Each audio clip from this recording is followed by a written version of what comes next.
Hi, welcome to Take a Break, Take a Breath for Monday, August 30th. I'm Rick Boyer, the pastor of Prospect Presbyterian Church in Maplewood, New Jersey. And Take a Break, Take a Breath is an invitation for you to pause in your day, to stop all of the activity and just breathe, to center yourself in God who made you and loves you and calls you by name.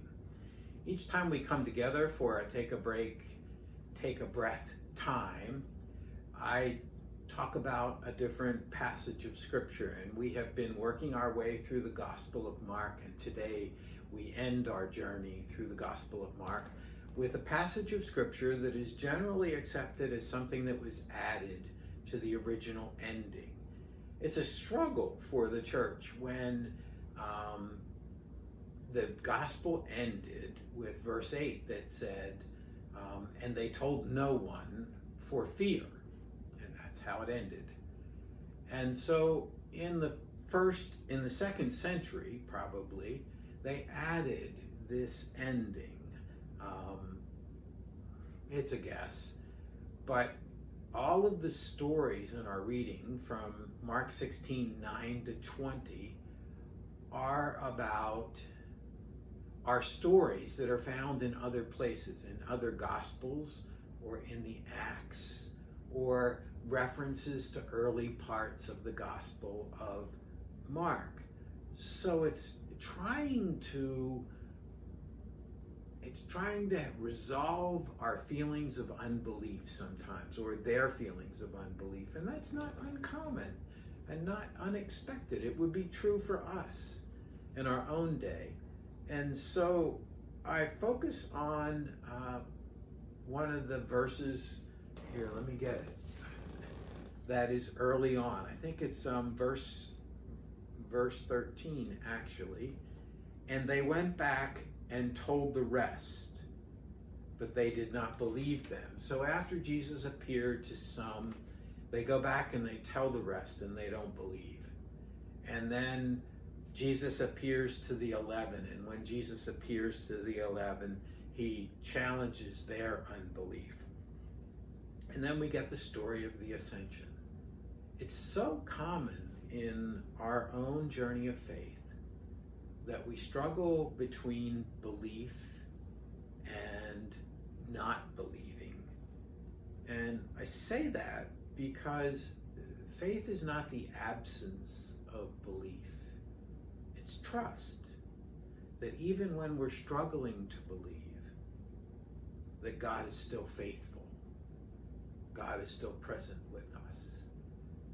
And so if you haven't already done so, I invite you to go to a quiet place in your house and find and close the door if that place has a door, and settle yourself into a chair and feel the strength and support of that chair. Feel it on the back of your legs and on your back, and feel the support of the floor under your feet. Close your eyes and take a deep breath.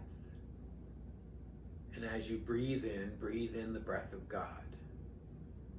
And as you breathe out all that separates you from God.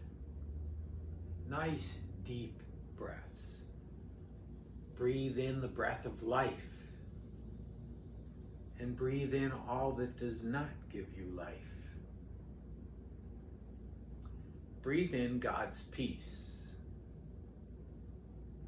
And breathe out all of your worries and your fears and your anxieties. Keep breathing deeply, and with each breath, let God's presence and life and peace grow in you.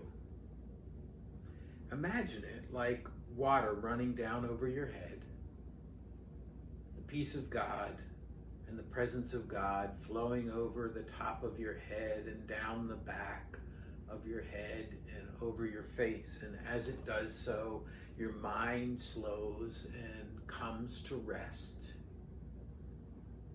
And as it washes down over your face, your muscles and your face relax. And if your jaw has been clenched. You open it up and relax. As it flows down your neck,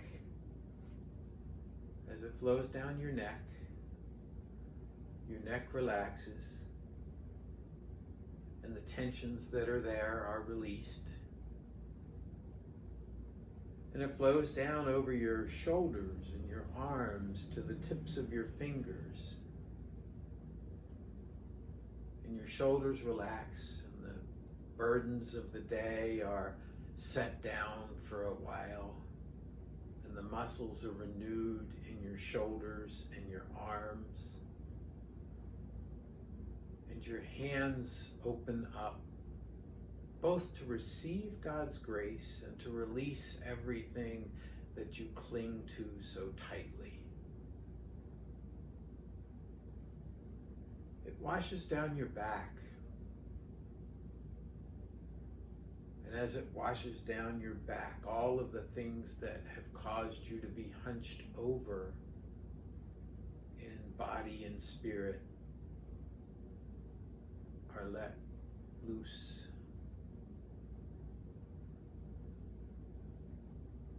And it washes down over your chest, and as it does so, your breathing stays deep and regular.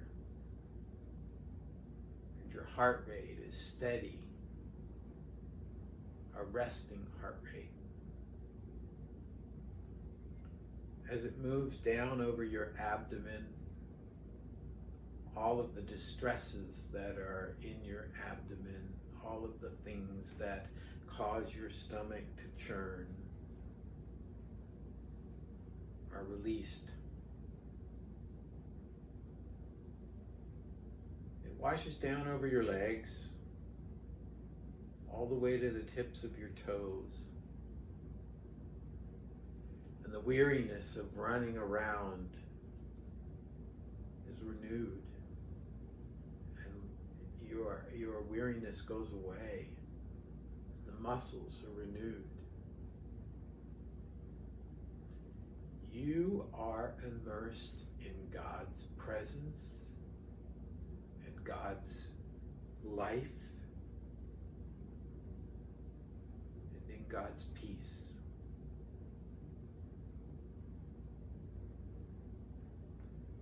And in your mind's eye, go to a place that is special for you in your own journey of faith. It might be a place of worship.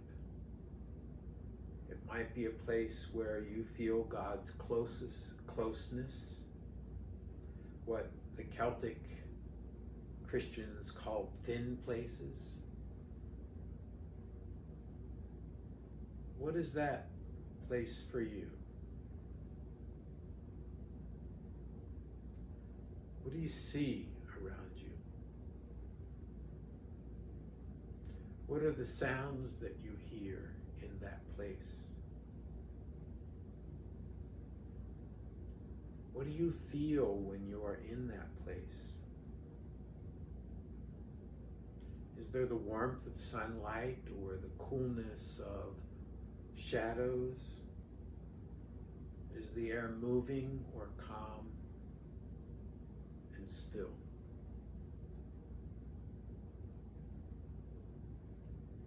As you come into this place on this day, what are the things that you carry with you, the struggles to believe in all that is happening in our world with hurricanes and violence and warfare and earthquakes?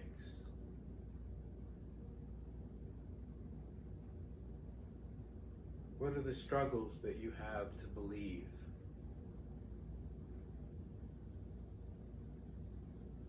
And how can you trust God?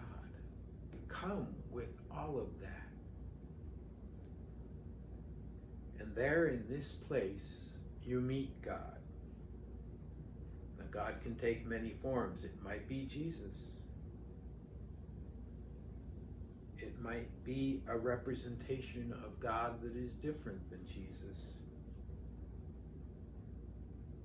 What does that representation of God look like for you?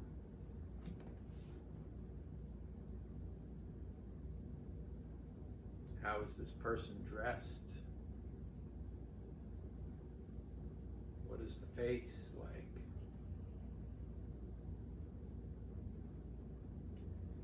In this moment, when you meet God, the two of you sit and you talk with God about your struggles. Your struggles to believe and your deep desire to trust. I'll be quiet while the two of you talk.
And then it comes time for the conversation to end.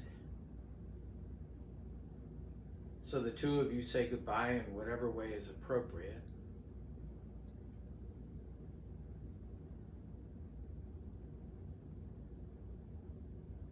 And then you allow that image to fade away and to bring yourself back to the room where you are.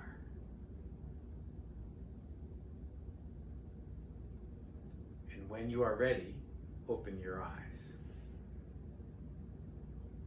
Let's take a break, take a breath for Monday, August 30th. If you have feedback for me or you want to talk or pray, send an email to rick@prospectchurch.org. On Wednesday, we'll begin reading our way and praying our way through Paul's epistle to the Romans.